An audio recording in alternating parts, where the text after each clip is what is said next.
தந்தை, மைந்தன், தூய ஆவியின் திருப்பெயராலே ஆமேன். அன்பானவர்களே, உங்கள் அனைவரையும் மூவொரு கடவுளின் திருப்பெயராலே அன்போடு வாழ்த்துகிறேன். இன்றைய நாளிலே நாம் திருத்துவ ஞாயிறாக அனுசரிக்கிறோம். இந்த வழிபாட்டுக்கு ஆரம்பமாக நாம் அனைவரும் தலைகளை தாழ்த்தி ஜெபம் செய்வோம். மூவொரு கடவுளாகிய எங்கள் அன்பின் ஆண்டவரே, இன்றளவும் எங்களை படைத்து உருவாக்கி ஆற்றி தேற்றி அரவணைத்து எங்களுக்கு விடுதலையை அளித்து தேற்றவானாக துணையாளராக எங்களை வழிநடத்தி கொண்டிருக்கிறவரே, உம்மை ஸ்தோத்திரிக்கிறோம், துதிக்கிறோம் ஆண்டவரே.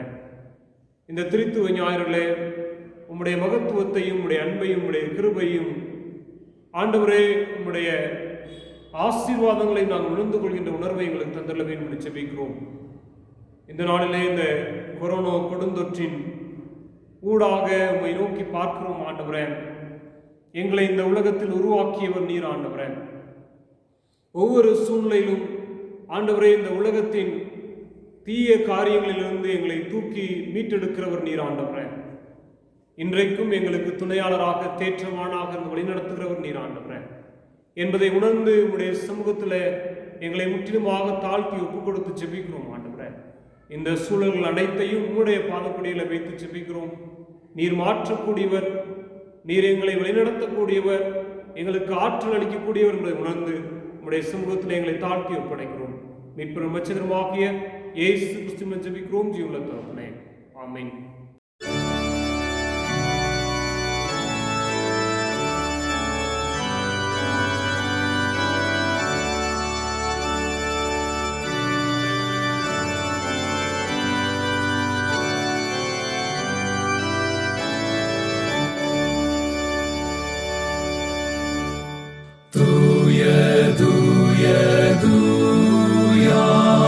சர்வவல்ல நாதா, தேவரீர்க்கே நாளும் சங்கீதம் ஏறுமே.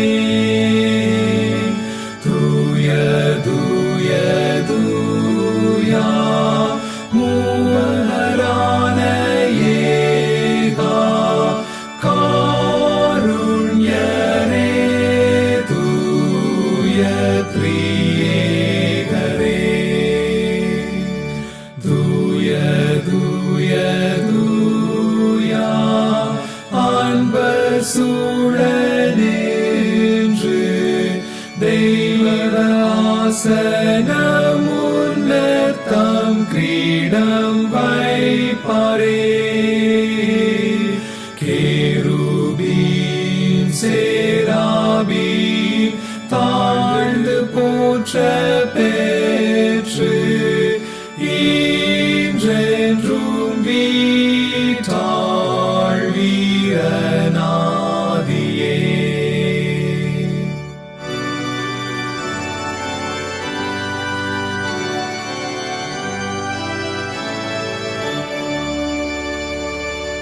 தூய தூய தூயா ஜோதி பிரகாசா, பாவ கண்ணால் உந்தன் மாண்பை காண யார் வல்லோ. நீரே தூய தூய மனோவாக்கு கேட்டா, மாட்சிமை தூய்மை அன்பும் நிறைந்தோ.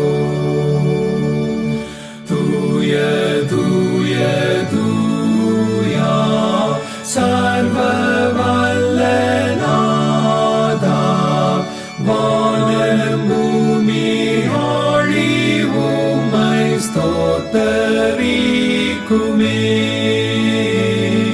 தூய தூய தூயா மூவரான ஏகா காருண்யரே, தூய த்ரியேகரே. ஆமென். அன்பானவர்களே, இந்த நாளிலும் கூட இந்த திருத்துவ ஞாயிறிலே நாம் அனைவரும் இணைந்து மூவரு கடவுளை ஆராதிக்கும்படியாக வந்திருக்கிறோம். அவரை குறித்து நாம் சிந்திக்கும்படியாக வந்திருக்கிறோம். மூவொரு கடவுள் நம்முடைய வாழ்விலே எவ்வாறாக செயல்படுகிறார் என்பதை உணர்ந்து பார்க்கும்படியாக வந்திருக்கிறோம் மாணவர்களே. குறிப்பாக இந்த திரித்துவ ஞாயிறிலே திரித்துவம் என்பது என்ன என்பதையும் நாம் சிந்தித்து பார்க்கும்படியாக வந்திருக்கிறோம். இந்த ட்ரினிட்டி என்ற வார்த்தை, ட்ரினிட்டி சண்டே என்ற இந்த ட்ரினிட்டி என்ற வார்த்தை ட்ரினிட்டாஸ் என்ற லாட்டின் வார்த்தையிலிருந்து உருவாகிறதை பார்க்கிறோம். குறிப்பாக இந்த திரித்துவத்தை முதலாவது விளக்கி காட்டியவர் டெரிட்டுலியன் என்ற இறையியலாளர் என்பதையும் நாம் பார்க்கிறோம். கிபி 160 முதல் 233 ஆண்டு வரைக்கும் வாழ்ந்த அவர் இந்த திரித்துவத்தை குறித்து அவர் விளக்கி காட்டுகிறதை பார்க்கிறோம். குறிப்பாக இவ்வாறாக ஒரு வரலாறு கூறுகிறது. ஒரு நாள் அவர் கடற்கரையிலே நடந்து சென்று கொண்டிருக்கும் போது ஒரு சிறுவன் கைகளிலே தண்ணீரை அள்ளி கொண்டு வந்து இன்னொரு பக்கத்திலே இந்த தண்ணீரை எல்லாம் கொண்டு வந்து ஊற்றி கொண்டிருந்தானாம். அப்போது அந்த சிறுவனை பார்த்து இந்த இறையியலாளர் கேட்டாராம், நீ என்ன செய்கிறாய் என்று கேட்டாராம். நான் இந்த கடலில் உள்ள தண்ணீரை எல்லாம் எடுத்து வந்து இங்கே சேமிக்கப் போகிறேன் என்று சொன்னான். அவனை பார்த்து சிரித்து விட்டு, இது எப்படி ஆகும் தம்பி என்று சிரித்து கொண்டே சொன்னாராம். அதற்கு அவன் சொன்னாராம், நீங்கள் திரித்துவத்தை விளக்க நினைக்கும் போது நான் இதை செய்வது எளிது என்று சொன்னான். ஆக அவர் திடீரென்று எழுந்து பார்த்தாராம். அது ஒரு கனவை போல இருந்ததாம். இது ஒருவேளை வேடிக்கையான சம்பவமாக இருந்தாலும் திரித்துவத்தை இன்றைக்கும் நாம் அவ்வளவு ஆழ்ந்து சிந்தித்து பார்க்க முடியாது. ஆனாலும் திரித்துவம் என்ற வார்த்தை வேதத்திலே இல்லை, ஆனால் திரித்துவம் என்ற தன்மை வேதத்திலே இருக்கிறதை நாம் பார்க்கிறோம். குறிப்பாக இந்த மூவரு கடவுளின் செயல்பாடு நம்முடைய வாழ்விலே எவ்வாறாக இருக்கிறது என்பதையும் நாம் சிந்தித்து பார்க்கும்படியாக வந்திருக்கிறோம். God in 3 persons என்று சொல்வார்கள். ஒரே கடவுள் 3 பர்சனாலிட்டி, 3 தன்மையோடு செயல்படுகிறதை நாம் பார்க்கிறோம் என்பார்களே. அவர் பிதா, குமாரன், பரிசுத்த ஆவி என்ற 3 ஆழ்த்தத்தோடு ஒரே கடவுளாக செயல்படுகிறார். மூவரும் ஒரே தெய்வீகத்தன்மை உடையவர்களாக காணப்படுகிறதை நாம் பார்க்கிறோம் என்பார்களே. இந்த திரித்துவத்தை நாம் சற்று ஆழ்ந்து சிந்தித்து பார்த்தோம் என்றால், God of creator, God of redeemer, God of comforter, sustainer என்று பார்க்கிறோம். படைப்பாளராக, மீட்பராக, தேற்றரவாளனாக நம்முடைய வாழ்விலே இந்த மூவரு கடவுளின் தன்மை நாம் ஒவ்வொரு காலகட்டத்திலும் உணர்ந்து பார்க்கும்படியாக வந்திருக்கிறோம் என்பார்களே. இந்த நாளிலும் கூட நம்முடைய திருச்சபை நமக்கு கொடுத்த செம்பொருள் அதுதான். மூவரு கடவுளை வழிபடுகிறோம். We worship the triune God. We worship the triune God என்ற அடிப்படையிலே நாம் சிந்தித்து பார்க்கும்படியாக வந்திருக்கிறோம் என்பார்களே. ஆக நான் ஏற்கனவே சொன்னபடி ஆண்டவர் 3 தன்மையோடு ஒரே கடவுளாக நம்முடைய வாழ்விலே செயல்படுகிறார் என்பதைத்தான் இன்றைக்கு நாம் சிந்தித்து பார்க்கும்படியாக வந்திருக்கிறோம். குறிப்பாக இந்த நெருக்கடியான நாட்களிலே மூவரு கடவுளின் செயல்பாடு நம்முடைய வாழ்விலே எவ்வாறாக இருக்கிறது என்பதைத்தான் நாம் சற்று ஆழ்ந்து சிந்தித்து பார்க்கும்படியாக வந்திருக்கிறோம். முதலாவது இன்றைய நாளின் செம்பொருளின் அடிப்படையில் நாம் சிந்தித்து பார்த்தோம் என்றால், மூவரு கடவுளை வழிபடுவோம், we worship the triune God என்ற அடிப்படையில் சிந்தித்து பார்த்தோம் என்றால், மூவரு கடவுள் நம்முடைய வாழ்வில் எப்படி செயல்படுகிறார் என்று பார்த்தோம் என்றால், நம் இன்றைக்கு திருச்சபை நமக்கு 3 தலைப்பு, 3 வேத பகுதிகளை கொடுத்திருக்கிறது. ஆதியாகமம் 1ஆம் அதிகாரம் 1 முதல் 28 முடிய, 2 கொரிந்தியர் 13ஆம் அதிகாரம் 11 முதல் 14 வரை, யோவான் 1ஆம் அதிகாரம் 1 முதல் 18 வரை உள்ள பகுதிகளை நாம் சிந்தித்து பார்க்கும்படியாக வந்திருக்கும். அதில் முதல் வேத பகுதி ஆதியாகமம் 1ஆம் அதிகாரம் 1 முதல் 28 வரைக்கும் உள்ள பகுதிகளை பார்த்தோம் என்றால், மூவரு கடவுளை நாம் எப்படி வழிபடுகிறோம் என்று பார்த்தோம் என்றால், ஆற்றலுள்ள மூவரு கடவுளை வழிபடுகிறோம். ஆற்றலுள்ள மூவரு கடவுளை வழிபடுகிறோம். இந்த முதல் வேதத்தில் உள்ள இந்த முதல் பகுதி, இந்த முதல் அத்தியாயம் நமக்கு உணர்த்துகின்ற காரியம் முழுக்க முழுக்க மூவரு கடவுளின் ஆற்றலை குறிக்கிறது. முதல் வசனத்தை பார்த்தோம் என்றால், ஆதியிலே கடவுள் வானத்தையும் பூமியையும் சிருஷ்டித்தார். ஆதியிலே கடவுள் வானத்தையும் பூமியையும் படைத்தார் என்று பார்க்கிறோம். இங்கே கடவுளை பார்க்கிறோம், பிதாவை பார்க்கிறோம். இரண்டாம் வசனத்தில் தேவ ஆவியானவர் ஜலத்தின் மேல் அசைவாடி கொண்டிருந்தார். தூய ஆவியர் அன்றைக்கு ஜலத்தின் மேல் அவர் வீற்றிருக்கிறதை, அசைவாடி கொண்டிருக்கிறதை, தண்ணீரின் மேல் அசைவாடி கொண்டிருக்கிறதை நாம் பார்க்கிறோம். மூன்றாவது, வார்த்தையாக கடவுள் உலகத்தை படைக்கிறார். வார்த்தை தான் ஆண்டவராகிய இயேசு கிறிஸ்து, மைந்தராகிய கடவுளை நாம் பார்க்கிறோம். ஆக மூவரு கடவுளின் ஆற்றல் படைப்பிலிருந்து நாம் பார்க்கிறோம். அவர்தான் நம்மை படைத்தார், இந்த உலகத்தை படைத்தார், இந்த உலகத்தின் இயற்கையை படைத்தார், படைப்பின் மகுடமாகிய மனிதனை படைத்தார், மனிதனை உருவாக்கினார் என்று பார்க்கிறோம். அவர்தான் ஜீவ சுவாசத்தை கொடுத்தார் என்று பார்க்கிறோம். முதலாவது நாம் கற்றுக்கொள்ளக்கூடிய காரியம், நாம் ஆராதிக்கிற கடவுள் மூவரு கடவுள். அவர் ஆற்றல் உள்ளவர், அவர் சர்வ வல்லமை உள்ளவர். வேதத்திலே, பழைய ஏற்பாட்டிலே அநேக இடங்களிலே பார்க்கிறோம், அவர் சர்வ வல்லமை உள்ளவராக அவருடைய ஆற்றல் வெளிப்படுகிறது. அவர் தூயராக, தூயர் என்று பார்க்கிறோம். ஒவ்வொரு காலகட்டத்திலும் இஸ்ரவேல் மக்களுடைய வாழ்விலை பார்க்கிறோம், அவருடைய வல்லமை, அவருடைய ஆற்றல் வெளிப்படுகிறதை பார்க்கிறோம். ஆக இன்றைக்கு நாம் கற்றுக்கொள்ளக்கூடிய காரியம், நம்மை உருவாக்கியவர் அந்த மூவரு கடவுள். அவரால் எல்லாவற்றையும் செய்ய வல்லமை உண்டு, அவரால் சகலத்தையும் கட்டுப்படுத்த வல்லமை உண்டு, அவரால் சகலத்தையும் மாற்ற வல்லமை உண்டு. அப்படிப்பட்ட ஆற்றல் பெற்ற மூவரு கடவுளைத்தான் நாம் வழிபட்டுக் கொண்டிருக்கிறோம். ஆக இந்த சூழ்நிலை நாம் கற்றுக்கொள்ளக்கூடிய காரியம், இந்த சூழ்நிலையும் ஆண்டவர் மாற்றக்கூடியவர். இந்த நெருக்கடியான சூழ்நிலையும் ஆண்டவர் மாற்ற ஆற்றல் உள்ளவர். அவருடைய கரங்களிலே நம்மை முழுமையாக தாழ்த்தி ஒப்படைக்க அழைக்கப்படுகிறோம். இந்த ஆதியாகமம், இந்த படைப்பின் வரலாறு நமக்கு கற்றுத்தருகின்ற காரியம் தான். அவர் தம்முடைய வார்த்தையால் இந்த உலகம் முழுவதையும் படைத்தார். வார்த்தையாகிய கடவுள், தண்ணீரின் மேல் அசைவாடி கொண்டிருந்த கடவுள், படைத்த கடவுள் இன்றைக்கு இந்த சூழ்நிலை முழுவதுமாக அவருடைய ஆற்றலினால், அவருடைய வார்த்தையினால், அவருடைய வல்லமையினால் மாற்ற காத்திருக்கிறார். அவருடைய பலத்த கரங்களை நம்மை முழுமையாக ஒப்புக் கொடுப்போம். மூவரு கடவுளின் ஆற்றலை நம்முடைய ஒவ்வொரு நொடியிலும் நாம் உணர்ந்து பார்ப்போம். இன்றைக்கும் ஜீவ சுவாசத்தை கொடுத்த ஆண்டவர் நம்மை ஆற்றல் படுத்தி கொண்டிருக்கிறார். அவருடைய பலத்த கரங்களிலே நம்மை ஒப்படைக்கும்படியாக வந்திருக்கிறோம் அன்பானவர்களே. இரண்டாவதாக பார்க்கிறோம், யோவான் எழுதின சுவிசேஷம் 1 அதிகாரம் 1 முதல் 18 வரைக்கும் உள்ள பகுதிகளை பார்த்தோம் என்றால், கிட்டத்தட்ட நாம் இதற்கு முன்பாக சிரித்த ஆதியாகமம் 1 அதிகாரத்துக்கு ஒத்த பகுதியை தான் இங்கே யோவான் விளக்குகிறதை பார்க்கிறோம். முதலாவது பார்த்தோம், மூவரு கடவுளை நாம் எப்படி வழிபடுகிறோம் என்றால், ஆற்றலுள்ள மூவரு கடவுளை வழிபட அழைக்கப்படுகிறோம். இரண்டாவது, அன்புள்ள மூவரு கடவுளை வழிபட அழைக்கப்படுகிறோம். தேவன் தம்முடைய ஒரே பேரான குமாரனை விசுவாசிக்கிறவன் எவனோ அவன் கெட்டு போகாமல் நித்திய ஜீவனை அடையும்படிக்கு அவை தந்தரில் இவ்வளவாய் உலகத்தில் அன்பு கூர்ந்தார் என்று பார்க்கிறோம். அன்பு, அன்பான கடவுள். அந்த அன்பான கடவுள் தான் பழைய ஏற்பாட்டின் காலங்களிலே பார்க்கிறோம், அவர் ஒவ்வொரு சூழ்நிலையிலும் மீட்பை, விடுதலையை கொடுக்க காத்திருக்கிறார். அந்த விடுதலையின் வடிவம்தான் அன்பு. அந்த காலகட்டத்திலே பல தேவதாசர்கள் மூலமாக, அந்த மீட்பின் மூலமாக தம்முடைய அன்பை வெளிப்படுத்துகிறார். இங்கே பார்க்கிறோம், தம்முடைய மைந்தனை ஈந்து, வார்த்தையாகிய கடவுளை ஈந்து அந்த அன்பை வெளிப்படுத்துகிறதை பார்க்கிறோம். ஆக மூவரு கடவுளின் அன்பு, மூவரு கடவுளின் அன்பு. 1ஆம் வசனத்திலே பார்க்கிறோம், ஆதியிலே வார்த்தை இருந்தது, அந்த வார்த்தை தேவனிடத்தில் இருந்தது, அந்த வார்த்தை தேவனாய் இருந்தது.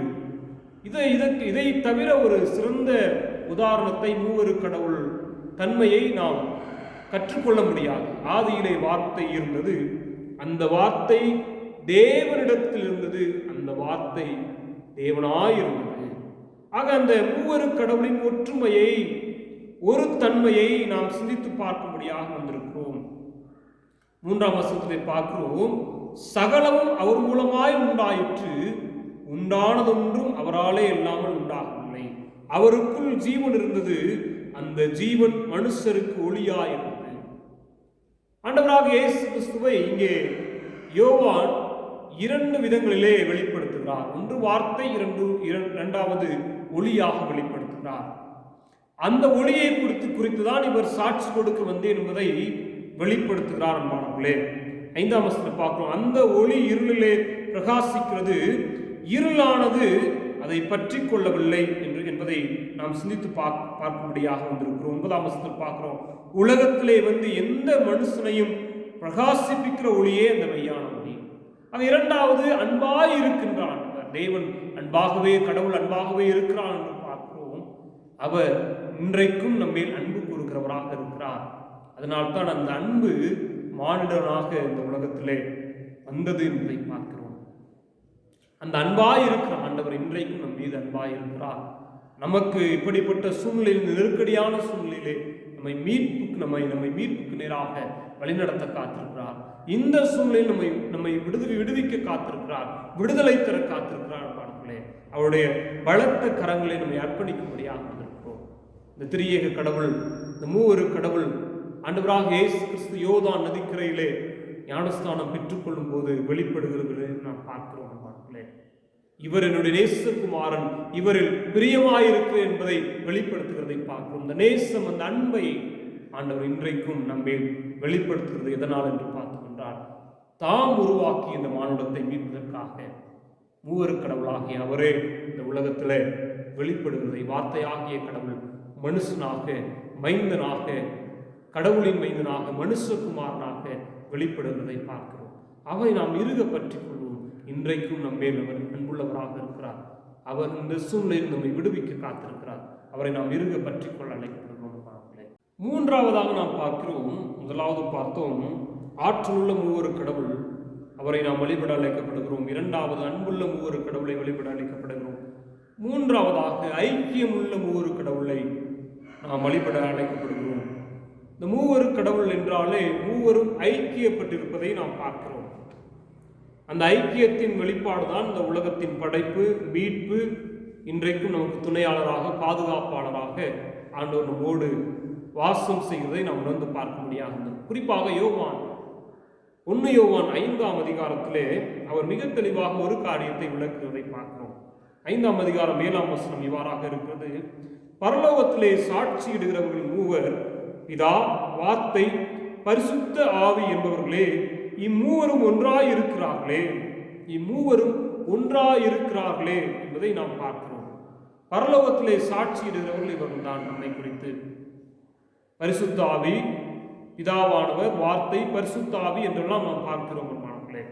இன்னும் அவர் இதே பகுதியிலே 1ஆம் அதிகாரத்திலே சொல்கிறதை பார்க்கிறோம், நீங்களும் எங்களோட ஐக்கியம் உள்ளவர்களாகும்படி நாங்கள் கண்டும் கேட்டும் இருக்கிறதை உங்களுக்கு அறிவிக்கிறோம். எங்களுடைய ஐக்கியம் பிதாவோடும் அவருடைய குமாரனாகிய இயேசு கிறிஸ்துவோடும் இருக்கிறது என்பதை பார்க்கிறோம். ஆக இந்த ஐக்கியத்தை உருவாக்குகிறவர் மூவரு கடவுள். அவர் இந்த ஐக்கியத்தின் மூலமாகத்தான் மூவரும் இணைந்து, ஒன்றாக இணைந்து படைத்தார்கள், மீட்டார்கள். இன்றைக்கும் நம்மை காத்து துணையாளராக, தேற்றவாளனாக வழிநடத்தி கொண்டிருக்கிறதை நாம் பார்க்கிறோம். அன்பானவர்களே, குறிப்பாக 2 கொரிந்தியர் 13ஆம் அதிகாரத்திலே பார்க்கிறோம். 11ஆம் வசனத்திலே பவுலடிகளார் இவ்வாறாக அழைக்கிறார், கடைசியாக சகோதரரே, சந்தோஷமாயிருங்கள், நற்சீர் பொருந்துங்கள், ஆறுதல் அடையுங்கள், ஏக சிந்தையாயிருங்கள், சமாதானமாயிருங்கள். அப்பொழுது அன்புக்கும் சமாதானத்துக்கும் காரணராகிய கடவுள் உங்களோட இருப்பார். ஒருவரை ஒருவர் பரிசுத்த முத்தத்தோடு வாழ்த்துங்கள். பரிசுத்தவான்கள் எல்லாரும் உங்களுக்கு வாழ்த்துதல் சொல்கிறார்கள். கர்த்தராகிய இயேசு கிறிஸ்துவனுடைய கிருபையும் தேவனுடைய அன்பும் பரிசுத்த ஆவியுடைய ஐக்கியமும் உங்கள் அனைவரோடும் இருப்பதாக என்று வாழ்த்துகிறதை நாம் பார்க்கிறோம். ஆக இன்றைக்கு நாம் இந்த சூழ்நிலையிலும் கூட ஐக்கியப்பட்டு ஐக்கியமுள்ள மூவரு கடவுளை வழிபட அழைக்கப்படுகிறோம். நாம் இணைந்து அவரை போற்றி துதிக்க அழைக்கப்படுகிறோம். இந்த நெருக்கடியான காலங்களிலும் ஐக்கியமுள்ள மூவரு கடவுள் நம்மை பாதுகாக்க, நமக்கு துணையாக இருக்க, நம்மை இப்படிப்பட்ட சூழ்நிலையிலிருந்து நம்மை கடந்து வந்து நம்மை மாற்ற காத்திருக்கிறார். அவரை இறுக பற்றி கொள்வோம். மூவரு கடவுள் ஆற்றல் உள்ளவராக இருக்கிறார், அன்பாக இருக்கிறார், ஐக்கியம் உள்ளவராக இருக்கிறார். அப்படிப்பட்டவரை நாம் நம்முடைய உள்ளத்தின் ஆழத்திலிருந்து போற்றி துதித்து அவருடைய ஆற்றலை பெற்றுக்கொள்ளும்படியாக, அவருடைய அன்பை பெற்றுக்கொள்ளும்படியாக, அவருடைய ஐக்கியத்தை பெற்றுக்கொள்ளும்படியாக நெருக்கடியான காலங்களிலும் நம்மை தாழ்த்தி அழைக்கப்படுகிறோம். அவருடைய பலத்த கரங்களில் ஒப்படைப்போம். ஆண்டவர் தாமே நம்மை தொடர்ந்து அவருடைய கிருபைக்குள்ளாக வழிநடத்துவாராக. கண்களை மூடி ஜெபம் செய்வோம். நேசிக்கிற அன்பின் ஆண்டவரே, நீ தந்த இந்த நாளுக்காக நன்றி செலுத்துகிறோம் ஆண்டவரே. இந்த நெருக்கடியான சூழ்நிலையிலே ஆண்டவரே, ஒவ்வொரு நாளும் நாங்கள் மரண ஓலங்களை கேள்விப்பட்டுக் கொண்டிருக்கிறோம் ஆண்டவரே. குறிப்பாக ஊழியர்களும் ஆண்டவரே, மக்களும் ஆண்டவரே, ஆங்காங்கே மடிந்து போகிறதை பார்க்கிறோம் ஆண்டவரே. மூவரு கடவுளாகிய நீர் இந்த உலகத்தை படைத்தீர் ஆண்டவரே. எங்களுக்கு மீட்பை தந்தீர் ஆண்டவரே. இன்றைக்கும் எங்களை ஆற்றி தேற்றி அரவணைக்கிறவராக இருக்கிறீர் ஆண்டவரே.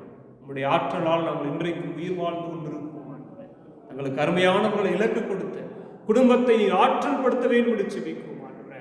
அவர்களையும் நேசிக்கிறீர் என்பதை நாங்கள் உணர்ந்து பார்க்கிறோம் ஆண்டவரே. உங்களுடைய சித்தத்தை ஆண்டவரை நாங்கள் உணர்ந்து கொள்ள எங்களுக்கு உணர்வை கொடுங்க ஆண்டவரே. நீர் தருகின்ற இந்த சூழ்நிலைகளை ஏற்றுக்கொள்ளக்கூடிய ஆற்றலை கொடுங்க ஆண்டவரே. இதை மேற்கொள்ளக்கூடிய ஆற்றலை கொடுங்க ஆண்டவரே. மூவரு கடவுளாகிய நீர் எங்களுடைய வாழ்வில் செயல்பட எங்களை தாழ்த்தி ஒப்பு கொடுத்து செபிக்கிறோம் ஆண்டவரை. பார்த்து கொண்டிருக்கின்ற ஒவ்வொருவருக்கும் நீர் ஆற்றலையும் வல்லமையும் அன்பையும் ஆண்டவரை துணையையும் தந்தள வேண்டும் என்று செபிக்கிறோம் ஆண்டவரை.